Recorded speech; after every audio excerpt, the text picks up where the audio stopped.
Maswerteng gabi po mga ka-STL. Narito na po ang resulta ng STL Pampanga para sa araw na to, 3rd draw, December 28, 2024. Araw ng Sabado, naway ang mga natayaan nyo pong mga numero kanina ay manalo nawa ngayong gabing ito, 8 PM. Kaya kunin nyo na po yung mga tickets.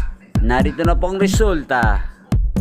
Ang mga numerong nanalo sa STL Pampanga ngayong gabing ito, December 28, 2024. 8 PM, third draw result, 31 at 2 in exact order. Sa lahat po ng tumaya kanina sa STL Pampanga para sa third draw ng 31 at 2, congrats po sa inyo. Panalo po kayo. Again, 31 at 2. At ngayong gabing ito sa STL Pampanga, atin pong i-shoutout si Ate Kuring.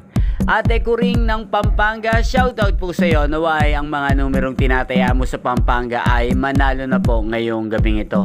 At sa lahat po ng mga taga Pampanga dyan, shoutout po sa inyo. Naway nasa mabuti po kayong kalagayan. Inyo pong napanood ang resulta ng STL Pampanga sa channel na to, Roderick Hernandez TV. Magkita-kita pong muli tayo bukas ng alas 11 ng umaga dito po sa channel na to. Thank you for watching.